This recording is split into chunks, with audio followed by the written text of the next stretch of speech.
ये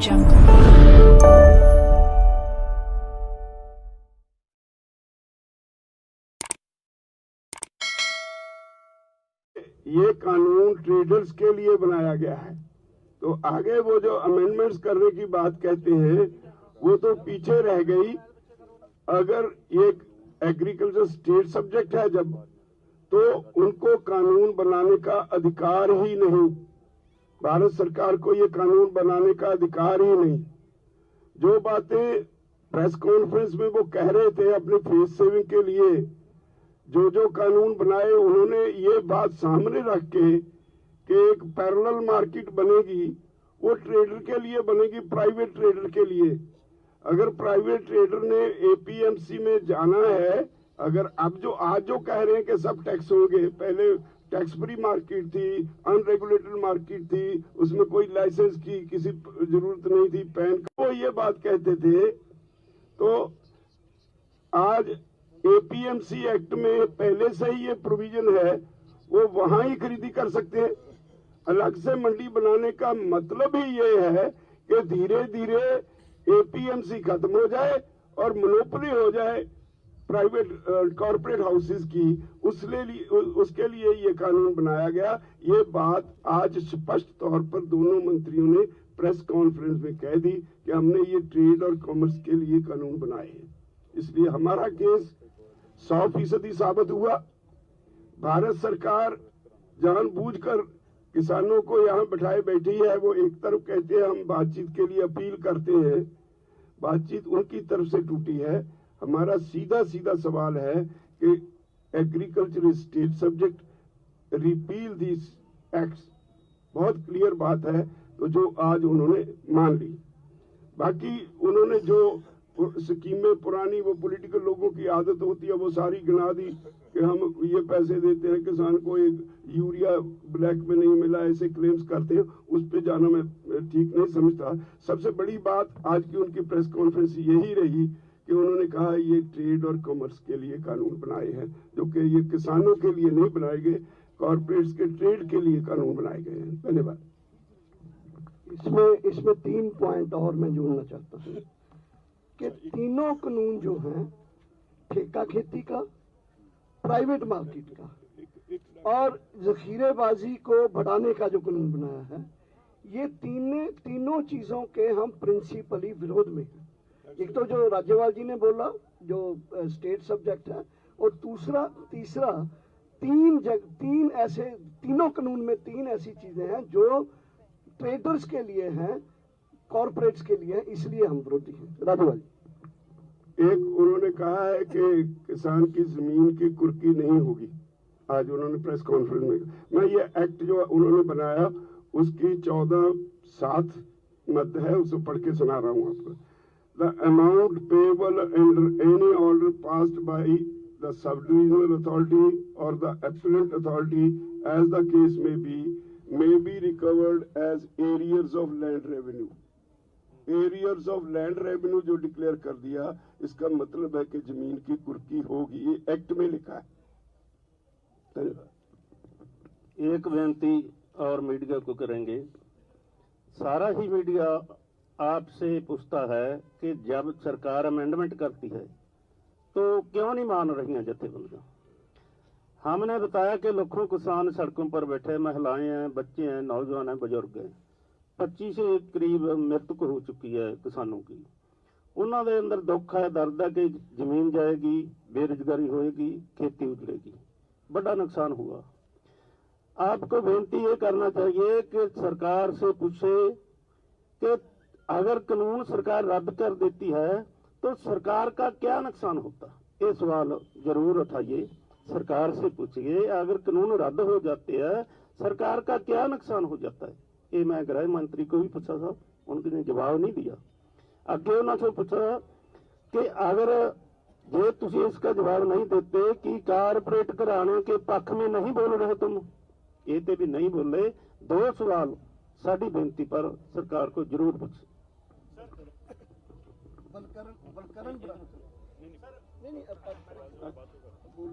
बलकरण बराड़ जी, देखो सभी बातें हैं जो राजेवाल साहब, बूटा सिंह जी ने और डॉक्टर साहब ने बड़े विस्तार से बता दी है। सरकार अपनी होम पे अड़ी हुई है।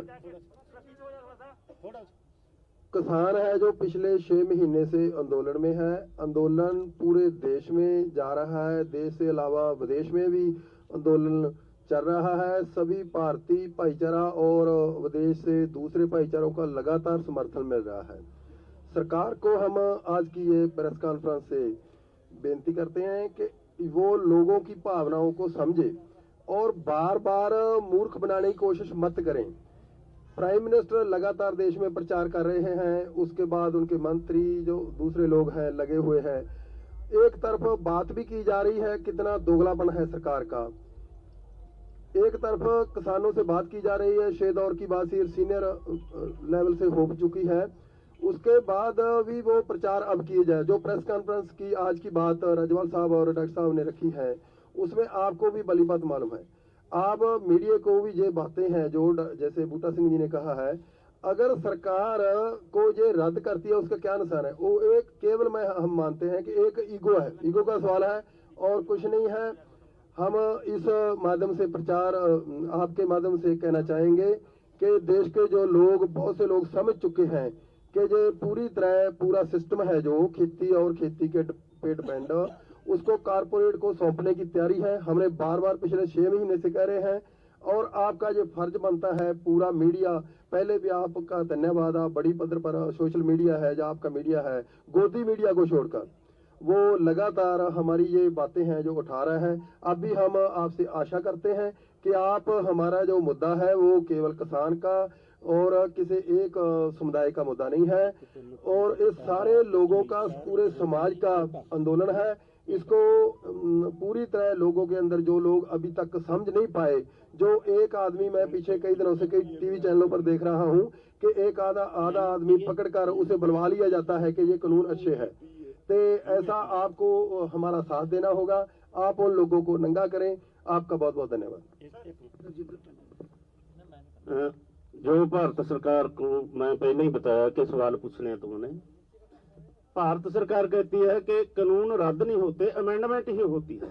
आप बता देना चाहिए, पहले पोटा कानून, फिर टाडा कानून, फिर मीसा कानून, हुण यूएपीए। ये देखो जे पहले 3 रद्द हो सकते, हुण क्यों नहीं रद्द हो सकता? इस करके नहीं रद्द हो सकता कि किसानों को धोखा देना है और जेडे कारपोरेट घराने हैं उन्हों के पक्ष में भुगतना है। हरजिंदर टांडा जी 2 मिनट ਲਈ। ਰਾਜਾ ਸਾਹਿਬ ਸਵਾਲ ਸ਼ੁਰੂ ਕਰੀਏ ਸਰ। जी जी ਤੁਸੀਂ ਜਿਹੜੀ ਅੱਜ ਗੱਲ ਕੀਤੀ ਹੈ ਕਿ ਅੱਜ ਇਹਨਾਂ ਤੋਂ ਸਾਫ਼ ਹੋ ਗਿਆ ਕਿ ਕਾਰਪੋਰੇਟ ਘਰਾਣਿਆਂ ਲਈ ਬਣਾਏ ਗਏ ਨੇ। ਜਦੋਂ ਇਹ ਬਿੱਲ ਸ਼ੁਰੂ ਚ ਆਏ ਸੀ ਤਾਂ ਨਰਿੰਦਰ ਮੋਦੀ ਨੇ ਇੱਕ ਵਾਰ ਬਿਆਨ ਦਿੱਤਾ ਸੀ ਕਿ ਅਸੀਂ ਕਿਸਾਨਾਂ ਨੂੰ ਉਦਯੋਗਪਤੀ ਬਣਾ ਦੇਣਾ। ਕਿ ਉਹ ਵੀ ਇਹੀ ਇਸ਼ਾਰਾ ਸੀਗਾ ਕਿ ਅਸੀਂ ਇਹਨਾਂ ਨੂੰ ਉਸ ਘੇਰੇ 'ਚ ਲਿਆਉਣਾ ਤਾਂ ਕਿ ਵਪਾਰੀਆਂ ਮੰਗਦੇ ਤੇ ਟੈਕਸ ਲਾਈਏ, ਇਹਨਾਂ ਤੋਂ ਵਸੂਲੀ ਕਰੀਏ। ਉਹੀ ਇਸ਼ਾਰਾ ਸੀ ਉਹ ਵੀ। ਇਹ ਸ਼ੁਰੂ ਤੋਂ ਉਹਨਾਂ ਨੂੰ ਸਿਰਫ ਤੇ ਸਿਰਫ ਟ੍ਰੇਡਰ ਦਿਸ ਰਿਹਾ ਹੈ, किसान उन्होंने नहीं दिसता। ये सारे कानून, हाँ, उनको शुरू से सिर्फ उनका फोकस ट्रेडर पे रहा है, किसान उनके निगाह में नहीं है। आपसे जानना चाहते हैं, सरकार ने कहा है कि जो लिखित ड्राफ्ट आपको दिया है उसके बाद अब आप चर्चा के लिए आए, वार्ता के लिए आए, आपका क्या स्टैंड है सरकार से चर्चा करने को लेकर के, बातचीत करने? देखिए, हम यही सारी जो बातें वो कह रहे हैं, ये सारी बातें हम 5-6 बार सरकार के पास एक्सप्लेन कर चुके हैं। जो बेसिक बात है कि ये अनकॉन्स्टिट्यूशनल है, ये स्टेट सब्जेक्ट है, इसमें केंद्र सरकार दखल नहीं दे सकती, उस पे सरकार नहीं आ रही। और आज पहली बार प्रेस कॉन्फ्रेंस में उन्होंने कहा है कि ये ट्रेड और कॉमर्स के लिए कानून बनाया गया है। इससे स्पष्ट हो गया कि सरकार को किसान का नहीं, ट्रेडर और लोगों का और कॉर्पोरेट लोगों का फिक्र है। अगर वो कोई सार्थक हमें कुछ दिखाई पड़ेगा, वो कुछ करना चाहते हैं, हम बातचीत का रास्ता बंद नहीं करते। ड्राफ्ट में कुछ नहीं है, वो सिर्फ आईवाश है। जाहिर सी बात है, जो आपने कहा वो सरकार से सवाल पूछे जाएंगे। आपका आंदोलन शांतिपूर्ण तरीके से आगे बढ़ रहा है, आपने कहा किसी को भी मंच नहीं देंगे, लेकिन टिकरी की ये तस्वीर आई है जिसमें शर्जिल इमाम और साथ में खालिद उमर खालिद इन सब की तस्वीरें दिखाई जा रही हैं जिनके ऊपर सेडिशन के चार्जेस हैं। ऐसे लोगों को आप क्या कहेंगे जो कि आपके इस आंदोलन में इस मंच के जरिए ये तस्वीरों को दिखा रहे हैं? विल चेक इट, अभी मुझे मालूम नहीं, विल चेक इट। ये नहीं होगा, हमारे मन से ये नहीं होता। यहाँ आप देख रहे हो हम हर रोज वापस भेज रहे हैं सबको। अगर कोई आता है पॉलिटिकल लीडरशिप से, हम उसको कहते हैं हमारे साथ कोई प्लेटफॉर्म हम शेयर नहीं करेंगे। ये मुझे लगता है आज 10 दिसंबर है, it's a international human rights day. I think ये जो कोई प्रोग्राम हुआ है वहाँ, वो हाँ टिकरी बॉर्डर में जो हुआ है, उस संगठनों ने वहाँ जो human rights violations, democratic rights violation इस गवर्नमेंट ने या पहले से हुआ है या हो रहा है, उसको लेके से, क्योंकि ये पॉलिटिकल लोग नहीं है शायद जो आप बोल रहे हैं, वो अलग बात है। लेकिन लोगों का कहना है कि ह्यूमन राइट डेज के ऊपर ह्यूमन राइट्स वायलेशन अगर हुआ है, तो किसान संगठन अगर इतना बड़ा, जो आप लोगों को उठाना चाहिए, असल में इंटेलेक्चुअल्स को उठाना चाहिए, अगर किसान लोग उठा रहे हैं, यू शुड वेलकम दैट। ऐसे लोगों को मंच देंगे, लेकिन अरे मंच नहीं दिया भाई उनको, जो उनके ऊपर जो झूठे, अगर ये बात सच है आपकी तस्वीरों वाली, तो मैं ये मानता हूँ कि ये human right, international human rights day के ऊपर उन्होंने कुछ प्रोग्राम किया होगा। ये लोग कौन है, कहाँ है, अगर ये सच है तो मुझे लगता है इस पर आपको ये आके मंच पर बोले, ये आप ऐसे मत कीजिए।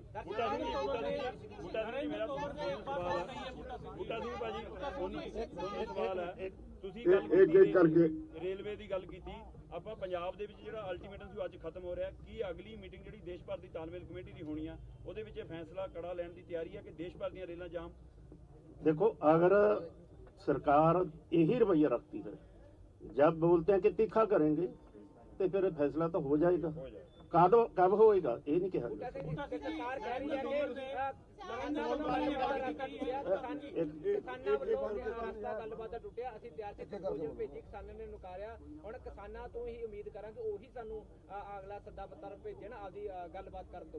देखो, वो तो पहला ही अड़ियल रवैया था, मुड़ ਦਾ ਜਾਇਜ਼ ਰਿਹਾ, ਕਿਤੇ ਸ਼ਰਤਾਂ ਲਾ ਦੋ, डाल दो। ਆਪਾਂ ਪਹਿਲਾਂ ਕਹਿ ਚੁੱਕੇ ਕਿ ਸ਼ਰਤਾਂ ਤੇ ਗੱਲ ਨਹੀਂ ਕਰਨੀ, ਗੱਲ ਨਹੀਂ ਕਰਨੀ। अगर जो कहते डिस्कस करो, डिस्कस करने भी नहीं जाना, हल लेके आते हैं कि इन्ना का हल लेके हम जाएंगे। बिल्कुल बाइकआउट नहीं किया आपने, उत्थे जाकर बाइकआउट कर, अगर मीटिंग बुला लेते हैं फिर कहते हैं कि डिस्कस शुरू करो, फिर बाइकआउट हो सकता है, वो बाइकआउट नहीं है।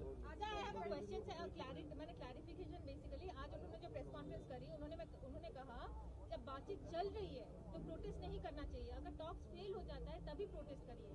और बातचीत के ऊपर सर आपका क्या, मैंने एकदम स्पष्ट क्या यू हैव सेड कंस्ट्रक्टिव, अगर प्रपोजल वो भेजे तो आप क्या कंस्ट्रक्टिव प्रपोजल चाहते हैं कि बात कैसे आगे बढ़े? पहली तो बात ये है कि प्रोटेस्ट तो ऑलरेडी चल रहा है। जब किसान संगठनों ने उनका प्रपोजल को रिजेक्ट कर दिया कल, तो हमें लगता है कि उस प्रपोजल्स को ठीक करवाने के लिए या प्रपोजल दुरुस्त लाने के लिए कल तक का हमारा प्रोटेस्ट उनको दिखाई नहीं रहा था, इसलिए हमें मजबूरन प्रोटेस्ट को वाइडर स्केल पे ले जाना पड़ा और इंटेंसिफाई करना पड़ा। दैट इज व्हाई एक्चुअली उनको कल तक इस चीज पर मान जाना चाहिए था। दूसरा, क्या प्रोटेस्ट जो चल रहा है हम ऐसे ही लोगों को बिठा के रखे, ये तो 10 दिन में बेचारे यहाँ उब जाएंगे अगर कुछ और देश में नहीं होगा तो, इसलिए हमने कॉल दिया। क्या सरकार करे ताकि वो आपका भी बात माने और ये चीज का हल हो? सरकार को देखिए 3 कानून रिपील करने चाहिए, फिर दूसरी बातें आगे बढ़ सकती हैं। डॉक्टर सवाल एक मिनट जो इनवाइट ਤੁਹਾਨੂੰ ਦਿੰਦੇ ਆ ਵੀ ਤੁਸੀਂ ਆ ਜਾਓ ਬੈਠਕ ਦੇ ਲਈ, ਤੁਸੀਂ ਉਸ ਇਨਵਾਈਟ ਦੇ ਵਿੱਚ ਕੀ ਭਾਲਦੇ ਹੋ? ਉਹ ਮੀਟਿੰਗ ਹਾਂ ਇਨਵਾਈਟ ਦੇ ਵਿੱਚ ਅਗਰ ਪੋਜ਼ਿਟਿਵ ਇਹ ਚੀਜ਼ਾਂ ਤੋਂ ਅੱਗੇ ਵੱਧ ਕੇ ਕੁਝ ਆਉਂਦੇ ਨੇ, ਉਹ ਦੇ come forward with more things, then we'll think in our committee। दरअसल जी, सरकार ने बहुत आपके पाले में डाली है बातचीत के लिए, आप बातचीत के लिए सरकार से कहेंगे? नहीं, उन्होंने नहीं डाली भाई, उन्होंने आज की प्रेस कॉन्फ्रेंस सुन लीजिए, उन्होंने यही कहा कि हमारे दरवाजे बातचीत के लिए खुले हैं। हमने विचार किया, उनका प्रपोजल, अगर उनका प्रपोजल ठीक होता हम आज ही चले जाते बातचीत करने के लिए। सो ये इस चीज को ऐसे नहीं है, हम अपनी कमेटी में बात, जो भी आएगा कमेटी में बात करेंगे और उसके बाद हम ਦਰਸ਼ਨਪਾਲ ਜੀ, ਇੱਕ ਖੱਟਰ ਸਰਕਾਰ ਨੇ 17 ਤਰੀਕ ਨੂੰ ਮੀਟਿੰਗ ਬੁਲਾਈ ਹੈ ਆਪਣੇ ਸਾਰੇ ਉੱਚੇ ਅਧਿਕਾਰੀਆਂ ਦੀ। ਇਹ ਉਸ ਸਮੇਂ ਬੁਲਾਈ ਹੈ ਜਦੋਂ ਅਮਿਤ ਸ਼ਾਹ ਨਾਲ ਗੱਲ ਟੁੱਟ ਜਾਂਦੀ ਹੈ, ਅਮਿਤ ਸ਼ਾਹ ਨੂੰ ਮਿਲ ਕੇ ਵੀ ਗਏ ਨੇ। ਕਿ ਇਹ ਤਾਂ ਨਹੀਂਗਾ ਕਿ ਸਰਕਾਰ ਇੱਧਰ ਬੈਠਕਾਂ ਵਾਲੀਆਂ ਮਸਲਿਆਂ ਦੀਆਂ ਤਜਵੀਜ਼ਾਂ ਭੇਜ ਰਹੀ ਹੈ, ਦੂਏ ਪਾਸੇ ਤਿਆਰੀ ਕਰ ਰਹੀ ਹੈ ਕਿ ਹਰਿਆਣਾ ਤੇ ਦਿੱਲੀ ਮਿਲ ਕੇ ਘੇਰੇ ਕਿਸਾਨ ਜਥੇਬੰਦੀਆਂ ਨੂੰ? या किसान आंदोलन में भी ये तो उनकी मर्जी है। वैसे तो आज भी जो प्रेस कॉन्फ्रेंस हुआ, अमित शाह जी ने हमें पर्सनली जो गए थे लोग मिलने के लिए, बोला कि हमारा क्रैकडाउन करने का पहले भी इरादा नहीं था, आज भी नहीं है, आगे भी नहीं है। वो सब उनको नोट करवाया गया, लाइट का भी, पानी का भी, सफाई का भी, बेसिक कम्युनिटीज का भी। राज्यपाल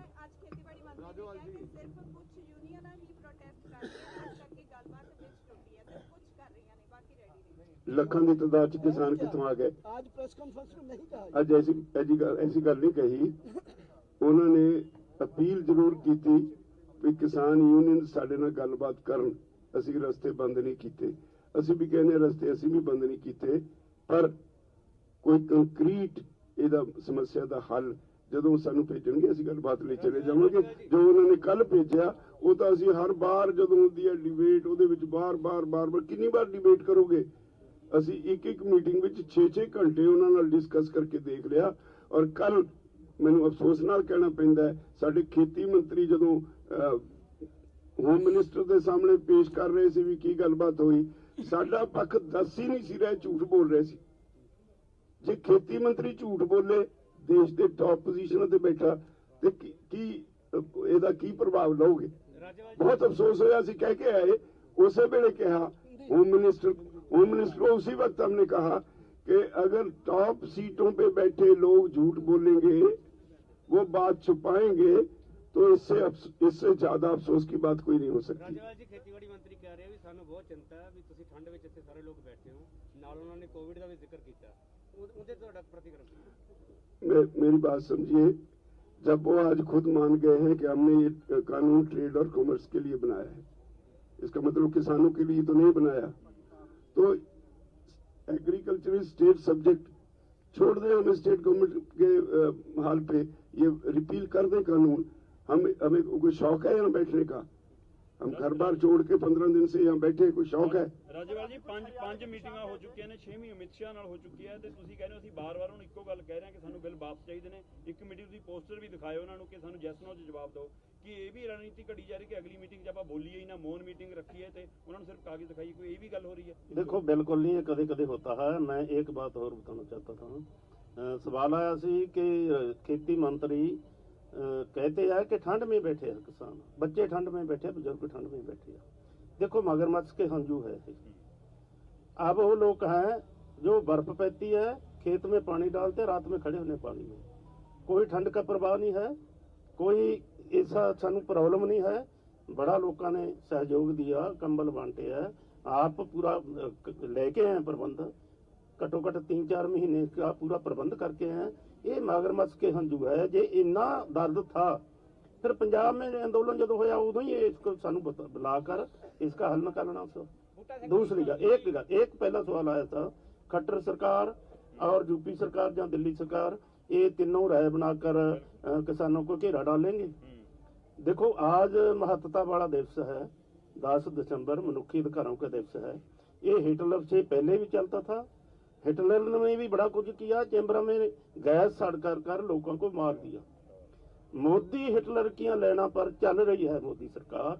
अगर इस दिन पर अजिहा कोई ऐलान करते हैं तो करना चाहिए उनको, हिटलर का दर्जा दिएंगे, वे ये करेंगे, हम तैयार हैं, जो भी करना चाहिए हम तैयार हैं पूरी तरह। वो झूठ की बात आप बता रहे थे, नरेंद्र तोमर ने क्या झूठ बोला, एक बार आप दोबारा?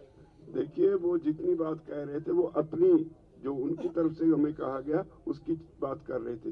जब हमने ये कहा कि ये कानून अनकॉन्स्टिट्यूशनल है, जो डिबेट में हमने एक सेक्शन पे ऊपर डिबेट की, वो छुपा रहे थे। इसलिए, और एक बात मैं बड़ा स्पष्ट कर दूं, हम वो लोग हैं जो धरती में, खेत में, मिट्टी में गेहूं फेंक के देखते रहते 6 महीने तक, अब होगी। हमारा इतना दम है कि हम 6 महीने तक गेहूं को वेट कर सकते हैं। इसलिए इस आंदोलन में कितनी देर बैठ सकते हैं खुद ही अंदाजा लगा लीजिए। सोनीपत में एक रिलायंस मॉल था, आज उसको बंद कर दिया, उस पर क्या करना चाहिए? वो पॉलिसी है हमारी, जो कहा है वो करेंगे लोग, वो तो करेंगे, सभी बंद करेंगे। एक केंद्रीय राज मंत्री कहता कि ਇਹਦੇ ਪਿੱਛੇ ਪਾਕਿस्तान और चाइना ਦਾ ਹੱਥ ਹੋ ਸਕਦਾ, ਜਿਹੜੇ किसान ਵੱਡਾ ਬਿਆਨ आज दोनों मंत्रियों को बार-बार प्रेस ने ये सवाल पूछा उन्होंने कहा नहीं, हम इसके बारे में कुछ नहीं कहते। सही मायनों में अगर मेरे से पूछो, उन लोगों के दिमाग में नुक्स पड़ गया है। हम किसान हैं, हम कोई पॉलिटिकल पार्टी नहीं। जब हम किसी पॉलिटिकल पार्टी के साथ स्टेज शेयर नहीं करते तो इसका मतलब है इसके पीछे सिर्फ और सिर्फ किसानी है। कोई इनको पाकिस्तान दिन रात दिखाई पड़ता है, चीन दिखाई पड़ता है। मुझे बताइए, हमारा एक बच्चा बॉर्डर पे 4-5 दिन पहले शहीद हो गया, जम्मू कश्मीर के बॉर्डर पे। उसका बाप यहाँ बैठा था। कहाँ है वो मंत्री? वो मंत्री, शर्म नहीं आती उसको ऐसा एलिगेशन लगाते हुए? सर अभी कुछ हरियाणा के किसान गए थे जो ऐसा सुनने में आ रहा था, कैसे जो बिल है उसके वो FPO वाले गए थे। वो सरकार का बनाया होता है, बहुत से बेनिफिट्स होते हैं उसमें, वो सरकार बुलवा लेगी उनसे। देखिए, एक बात कंटेंट में मैं फिर प्रिसाइजली कहना चाहता हूँ। कोविड के समय ये 3 एक्ट आए हैं। इसमें इतना बोलना चाहता हूँ कि ये कृषि का जो ऑनगोइंग प्रोसेस था उसको ट्रेडर्स और कॉर्पोरेट को संभालने के लिए आए हैं। अभी वो बोल रहे हैं कि कानून में जो गलत है उसको ठीक करा लो। भाई कानून ही क्यों लाए? कानून ही गलत लाए हो आप। तो ये जो किसान संगठन उठा रहे हैं, ये आवाज आपके मीडिया के जरिए हम पूरी दुनिया को पहुंचाना चाहते हैं। ये आने ही नहीं चाहिए थे। हमने डिमांड नहीं था कि प्राइवेटाइजेशन एग्रीकल्चर में शुरू करो, कॉन्ट्रैक्ट शुरू करो, प्राइवेट मंडी शुरू करो। क्यों लाया गया ये कानून? अब बंगाल, बिहार, यूपी से पैडी जो है वो पंजाब की मंडियों की APMC मंडियों में क्यों जाके, मैं डिटेल में नहीं जाना चाहता, लेकिन ये कहना चाहता हूँ कि तीनों कानून जो हैं वो चाहे जो जखीरेबाजी बढ़ाने वाला बात है, तो इस हम इसेंशियली इस चीज के लिए इनको रिजेक्ट करते हैं, इसलिए नहीं कि इसमें कुछ सुधार हो सकता। आप में सभी प्रकार के समझदार लोग बैठे हैं। अगर ये एक्ट लागू हो गया तो राशन का रेट कुछ बता सकते हैं कितना हो जाएगा? कितनी महंगाई बढ़ जाएगी? कुछ बता सकते हैं? मैं बता देता हूँ। हाँ जी बताइए। मान लीजिए इस कानून के हिसाब से लगभग 9,000 रुपए से ऊपर 1 क्विंटल गेहूं मिलेगी आप लोगों को। 9,000 क्विंटल, 9,000 रुपए क्विंटल के हिसाब से मिलेगी इस कानून के हिसाब से। अगर ये कानून ऐसे के ऐसे लागू हो गया तो सभी लोगों तो सभी हो जाएगा। ये सभी का यही हाल होगा। ਜਿਹੜੇ ਕੇਂਦਰ ਵੱਲੋਂ ਪ੍ਰਸਤਾਵ ਭੇਜੇ ਸੀ ਉਹ ਤੁਸੀਂ ਰੱਦ ਕਰ ਦਿੱਤੇ ਆ।